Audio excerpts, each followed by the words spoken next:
இப்போ நம்ம எங்க இருக்கோம்னா மணிஸ் தம் பிரியாணி. இங்க வந்து பாத்தீங்கன்னா பிரியாணி வேற லெவல்ல இருக்கும் அப்படின்ற நிறைய பாசிட்டிவ் ரிவ்யூஸ்லாம் பார்த்திருக்கேன். ஸோ பெங்களூர்ல அப்பத்துல இருந்து கெத்து அப்படின்னு சொல்லிட்டு கூகுளில் தான் பார்த்தேன். நான் சொல்ற எல்லா டீட்டெயில்ஸும் கூகுளில் பார்த்துட்டு தான். ஃபிஷ் கபாப்னு சொல்லிட்டு சிக்கன் 65 மாதிரி பொரிச்சு எடுத்து வந்துருக்காங்க. கிரேவி பிரியாணி கபாப் மலை காஃபி இளையராஜா அது மாதிரி இல்லை. ஆமாமா சார் பேர் சொன்னதுக்கு காப்பிரைட் கொடுத்துட்டு போறாரு நம்மள. வணக்கம் மக்களே, இப்போ நம்ம எங்க இருக்கோம்னா மணிஸ் தம் பிரியாணி. இங்க வந்து பாத்தீங்கன்னா பிரியாணி வேற லெவல்ல இருக்கும் அப்படின்ற நிறைய பாசிட்டிவ் ரிவ்யூஸ்லாம் பார்த்திருக்கேன். இவங்க நிறைய பிரான்ச்சஸ் இருக்காங்க சென்னையில. ஸோ எல்லாத்துலயும் வந்து நல்ல ரேட்டிங்ல தான் இருக்காங்க. ஸோ நம்ம வந்திருக்க பிரான்ச் வந்து நந்தபாக்கம் பிரான்ச்சு. ஸோ நம்ம இங்க வந்து அவங்களோட பிரியாணி ஸ்டார்டர்ஸ்லாம் சாப்பிட்டு எப்படி இருக்குன்னு சொல்லலாம்னு வந்திருக்கோம். வாங்க உள்ள போலாம். அவங்களோட ஹிஸ்டரியே உலகம்னு சொல்றேன்.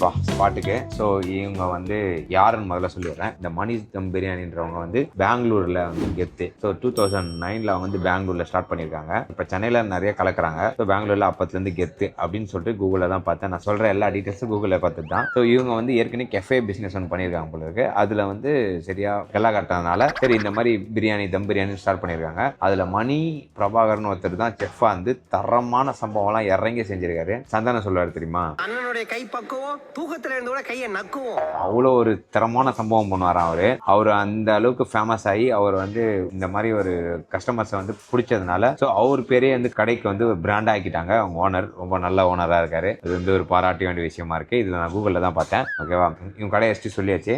உள்ள வந்து இவங்க மெனு வந்து ஆர்டர் பண்ணலான்னு பார்த்தா இவங்க கிட்ட பெருசா ஸ்டார்டர்ஸ் எதுவுமே இல்லை. ஒரு 6-7 ஐட்டம்ஸ் இருக்கு நான்வெஜ்ல. வெஜ்ல கொஞ்சம் இருக்கு. நம்ம வெஜ்ஜுக்குலாம் போக மாட்டோம். வெஜ்ஜுனா வெஜ் ஹோட்டல் தான் போனோம். இந்த மாதிரி நான்வெஜ் ஹோட்டல் வந்து வெஜ் சாப்பிடக்கூடாதுன்னு சொல்லிட்டு ஒரு முடிவோட இருக்கேன். அப்புறம் பார்த்தா பிரியாணியில மட்டும் 5 வெரைட்டி வச்சிருக்காங்க.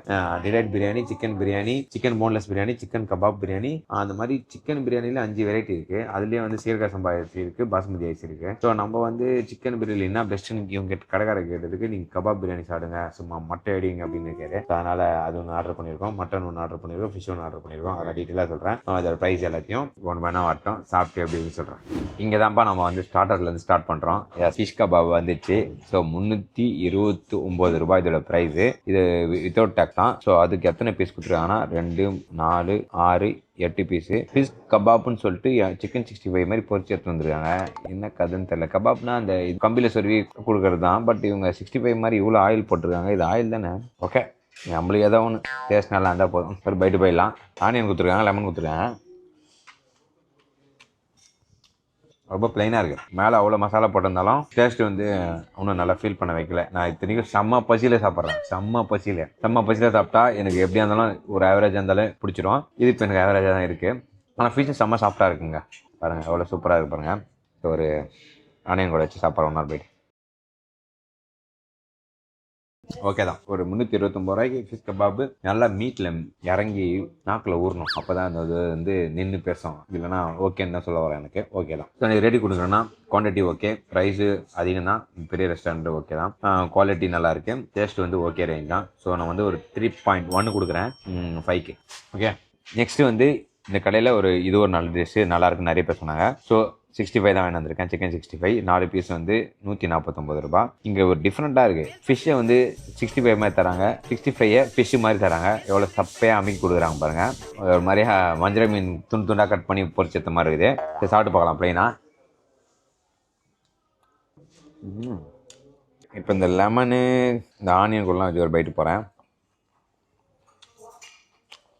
இவங்க பண்ணுற மசாலாலாம் குறையல, காரம் எல்லாமே கரெக்டாக இருக்கு. எதுவுமே மீட்டு கூட இறங்கி மெர்ஜ் ஆக மாட்டேன். ஒரு பைட் பண்ணவொடனே அது தனியாக போயிடுது. கொஞ்சம் நல்லா இன்னும் பெஸ்ட்டாக பண்ணால் நல்லாயிருக்கும். 65க்கு நம்ம வந்து 5க்கு 3.1 தான் தர முடியும். ஏன்னா அது அந்தளவுக்கு ஆவரேஜாக இருக்குது. Starter completed. Next main dish போகிறோம். நெக்ஸ்ட்டு இவங்களே சொன்ன சிக்கன் கபாப் பிரியாணி. ஸோ இது வந்து சீரக சம்பா டைப்பு. மேலே பாருங்கள் நிறையா கபாப்புன்றாங்க. பட் ஆனால் தொக்கு மாதிரி கொடுத்துருக்காங்க. பட் பிரியாணிக்கு பேர் போனவங்க இவங்க தான் அப்படின்னு நம்ம நம்பி வந்திருக்கோம். இப்போ 2 ஸ்டார்டர்ஸில் கை விட்ட மாதிரி இதில் கை விட மாட்டாங்க நம்புகிறேன். ப்ளைனாக சாப்பிட்டு பார்க்கலாம் ஃபஸ்ட்டு. இப்போ வந்து குத்த கபாப் கூட கம்பைன் பண்ணி சாப்பிட்டு பார்க்கலாம். இந்த ஒரு கிரேவி மாதிரி கொடுத்துருக்காங்க. இந்த கிரேவி கூட சாப்பிட்டு பார்க்கலாம். கிரேவி பிரியாணி கபாப் மலை காஃபி இளையராஜா அது மாதிரி இல்லை. ஆமாமா சார் பேர் சொன்னதுக்கு காப்பிரைட் கொடுத்துட்டு போறாரு நம்மள. உனக்கு அறிவு இருக்கா? அந்த பிரச்சனைக்காக அங்க வந்திருக்கோம். எவ்வளோ விதமாக சாப்பிட்டாலும் எனக்கு ஓகே. காரம், ஸ்பைசினஸ், டேஸ்ட்டு எல்லாமே ஓகே. அப்படி தான் தோணுது. மீட்டும் ரைஸும் தனித்தனி குடும்பமாக இருக்கிற மாதிரி இருக்குது. சாப்பிடும்போது 2 பேர் ஒன்றா சேர்ந்தாலும் ஓகே தான் ஃபீல் ஆகுது. கிரேவி கூட சாப்பிடும்போது ஓரளவுக்கு பெட்டராக ஃபீல் ஆகுது.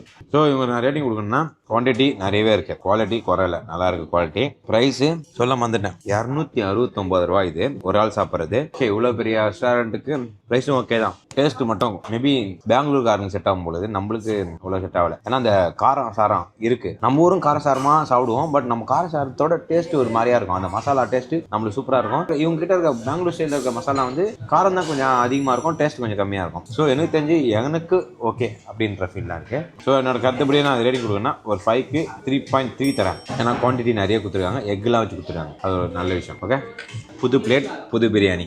S, mutton biryani. இது வந்து பாஸ்மதி ரைஸ் பிரியாணி. குவான்டிட்டியும் நிறைய அதிகமாக தான் இருக்குது. ஸோ டேஸ்ட்டு பார்த்துடலாம். இது நான் மட்டன் யூஸ் பண்ணுறேன், அதனால தான் இந்த கை யூஸ் பண்ணுறேன். மேலே இவங்க ஒரு தாளிச்சி ஒரு ஆனியன் மாதிரி போட்டிருக்காங்க.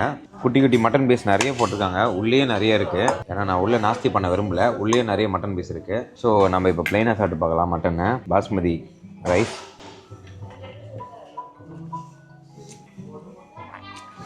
இது நல்லா இருக்கலாம். ஒருவேளை நம்ம பாஸ்மதி சாப்பிட்டு நம்ம வாய் அதுக்கு அடிமையாயிச்சோ. நீங்கள் மேலே ஒரு ஆனியன் தாளிச்சு போட்டிருக்காங்க, அது கூட சாப்பிட்றதுக்கு சூப்பராக இருக்குது. இப்போ மட்டன் கூட சாப்பிட்லாம். மட்டன் பாருங்கள், ஹார்டாக தான் இருக்குது. நம்ம இப்படி ப்ரெஸ் பண்ணால் கூட ஸ்ட்ரக்சருக்கு அப்படியே வந்து உட்காந்துது பாருங்கள். பட் கடிக்க முடியுது, பட் ரொம்ப சாஃப்டாக இல்லை. இவங்க கொடுத்த இந்த கிரேவியோட சாப்பிட்டு பார்க்கலாம். பிரியாணி, மட்டன், சேர்வா.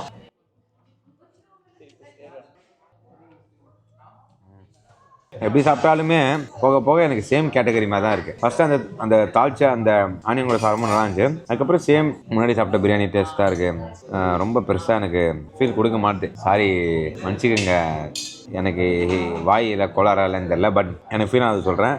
ஓகேன்ற மாதிரி தான் எதுவும் தோணுது. பட் மட்டன் பீஸ் நிறைய போட்டிருக்காங்க. ப்ரைஸ் ரொம்ப அதிகம் தான், 439 ரூபா. இதெல்லாம் டேக்ஸ் இல்லாமல். குவான்டிட்டி கொடுத்துருக்காங்க, குவாலிட்டி கொடுத்துருக்காங்க, ப்ரைஸ் அதிகம், டேஸ்ட் ஆவரேஜ். ஸோ நம்ம வந்து இதுக்கும் வந்து 3.3 தான் கொடுக்கணும். ஏன்னா எனக்கு அப்படி தான் தோணுது. கடைசியாக ஒருத்தன் இருக்கான், அவனாச்சு ஒரு நல்ல டேஸ்ட் கொடுத்து நம்மளை ரொம்ப சந்தோஷப்படுத்தணும்னு நான் வேண்டிக்கிறேன். Finally fish biryani. இதோட ப்ரைஸ் வந்து பார்த்தீங்கன்னா 339 ரூபா. ஒரு ஆள் சாப்பிட்றது தான். இது சீரக சம்பா அரிசி. ஆனால் இங்கே சீரக சம்பாவே பாஸ்மதியை பாதியாக கட் பண்ண மாதிரி தான் இருக்குது. ஏன்னா சீரக சம்பா வந்து ஒரு மாதிரி குழஞ்ச மாதிரி இருக்கணும், கரெக்டாக ஒரு மாதிரியா அப்படி இருக்கணும். இவர் நல்லா இருப்பார்னு நான் நம்பி வேண்டி சாப்பிட்றேன். ஃபஸ்ட்டு ப்ளைனாக சாப்பிட்றேன். டிஃப்ரெண்ட்டாக தெரியுது. இப்போ ஃபிஷ் கூட சாப்பிட்றேன். இப்போ கிரேவி, ஃபிஷ். ஆக்சுவலாக பெட்டர் எனக்கு தெரிஞ்சு சிக்கன் மட்டனோட இது கொஞ்சம் பெட்டராக இருக்குது. ஏன்னா அது ரெண்டுமே சிமிலர் டேஸ்ட் மாதிரி இருந்துச்சு. இது கொஞ்சம் யூனிக்காக இருக்குது. ப்ரைஸும் வந்து 339 ரூபா. Quantity okay, quality okay, taste வந்து ஓகே. 2 பேரை கம்பேர் பண்ணால் ஓகே. நான் வந்து 5க்கு வந்து 3.4 ரேட்டிங் கொடுக்குறேன். எதுவுமே எனக்கு வந்து இங்கே சாப்பிட்டதில் 3.5 எதுவுமே எனக்கு என்னோடய டேஸ்ட்டுக்கு மீட் ஆகலை. இது முழுக்க என்னோட டேஸ்ட்டுக்கு ஃபீல் ஆனது தான். ஓகேவா, மனசு கஷ்டமாக இருக்குது இந்த மாதிரி ரிவ்யூ கொடுக்கறதுக்கும். எனக்கு ஏன் அப்படி ஃபீல் ஆகுதுன்னு தெரில. எனக்கு மட்டும் இல்லை, கேமராமானுக்கு ஊட்டி பார்க்குறேன். டே எப்படா இருக்குது அகைன் கேட்டு பார்க்குறேன். எனக்கு எப்படி தோணுதோ அப்படியே தான் அவனுக்கு தோணுது. இல்லை நல்லா இருக்குண்ணா அப்படின்னு பார்த்து சொன்னால் கூட நம்மளுக்கு தான் ஏதோ தப்பு போடுது அப்படின்னு நினச்சேன். 2 பேருக்குமே சேம் ஃபீல் தான். ஓகே, எனக்கு என்ன சொல்கிறதுன்னு தெரில. சாப்பிட்டாச்சு, பில்லும் பே பண்ணியாச்சு, 1643. ஸோ எனக்கு கொஞ்சம் மனசு கஷ்டமாக இருக்குது. நம்ம எந்த ஹோட்டல் போய் சாப்பிட்டாலும் அங்கே ஓரளவுக்கு நார்மலாக இருக்கிற ஃபுட்டு இருக்கும், டேஸ்ட் சூப்பராக இருக்க ஃபுட் இருக்கும். பட் இங்கே சாப்பிட்டது தான் எனக்கு வந்து எல்லாமே ரொம்ப நார்மலாக ஆவரேஜாக ஃபீல் ஆச்சு. இன்றைக்கி மட்டும் டேஸ்ட் இந்த மாதிரி கொடுத்தாங்களான்னு தெரில. இவங்க கண்டிப்பாக நல்ல டேஸ்ட் கொடுப்பாங்க நான் நம்புகிறேன். கொஞ்சம் மனசு கஷ்டமாக தான் இருக்குது. ஏன்னா எல்லாமே கொஞ்சம் கம்மியாக ரிவ்யூ கொடுக்குறது எனக்கே. ஏன்னா இவ்வளோ பேர் வேலை செய்கிறாங்க, இவ்வளோ பேர் பண்ணுறாங்க, இவ்வளோ செலவு பண்ணியிருக்காங்க. அப்படி இருக்கும்போது மெயின் பர்பஸ் டேஸ்ட் பெஸ்ட்டாக இருக்கணும். அங்கே கொஞ்சம் இதாச்சு. கண்டிப்பாக மாறிடும் பொழுது மேபி எப்படின்னு தெரில. ஸோ விடுங்க, இதுக்கப்புறம் அதை பற்றி பேச விரும்பல. கண்டிப்பாக மாற்றிடுவாங்க. இது வரைக்கும் நம்ம வந்து ஃபுட்டுக்கு தான் ரிவ்யூ கொடுத்துருந்தோம். ஸோ இந்த வீடியோவில் வந்து நம்ம வந்து ஒரு ரெஸ்டாரண்ட் போய் சாப்பிட்றோம். அந்த ரெஸ்டாரண்ட்டுக்கும் வந்து ஒரு 5க்கு ஒரு ரேட்டிங் கொடுத்து ஒரு ரிவ்யூ கொடுக்கலான்னு இருக்கும். அதுபடி பார்த்தோன்னா இந்த வந்து மணிஷ் தம் பிரியாணி வந்து நம்ம இங்கே நந்தபாக்கம் அந்த ஏரியாவில் இருக்கிற மணிஷ் தம் பிரியாணி. ஸோ இது ரேட்டிங் கொடுக்குறேன். நான் வந்து பார்த்தீங்கன்னா இங்கே பார்க்கிங் ஃபஸ்ட்டு ஃபெசிலிட்டி நல்லாவே இருக்குது. ஒரு 10 கார் நிப்பாட்டலாம். வீக்கெண்ட்லலாம் வந்தீங்கன்னா ஃபுல்லாகிடும். வீக் டேஸில் ஃப்ரீயாக தான் இருந்துச்சு. அதே மாதிரி வந்து ஆம்பியன்ஸு செம்மையாக வச்சுருக்காங்க. ஒரு மாதிரியா பயங்கரமாக இருக்குது, ராயலாக இருக்குது பார்க்குறதுக்கு. அப்புறம் சர்வீஸ் சொல்லவே தேவையில்ல. டான்னு வந்து சர்வீஸ் பண்ணுறாங்க. ஸோ நம்ம ஆர்டர் பண்ணி பண்ணி ஒரு 5 நிமிஷத்தில் எல்லாமே டக்குன்னு சர்வீஸ் பண்ணாங்க. அதில் வந்து சர்வீஸில் பெஸ்ட் அவங்க. டேஸ்ட்டில் மட்டும்தான் எனக்கு தெரிஞ்சு ஓரளவுக்கு ஓகேவாக பண்ணாங்க. ஸோ அதனால் நான் 5க்கு அந்த 3.5 தரேன் இந்த ஹோட்டலுக்கு. டேஸ்ட்டு மட்டும் தாரமாக பண்ணியிருந்தாங்கன்னா கண்டிப்பாக 4 ரேட்டிங் கொடுத்துருப்பேன். அது தென் எல்லாமே சாட்டிஸ்ஃபைடாக தான் இருந்தது. ஓகே, நெக்ஸ்ட்டு கொஞ்ச நாள் கழிச்சு வந்து சாப்பிட்லாம். டேஸ்ட்டு மாறி இருந்தால் நல்லாயிருக்கும். ஓகே, இதோட இந்த வீடியோ முடிச்சுக்கிறேன். நன்றி, வணக்கம், பாய்.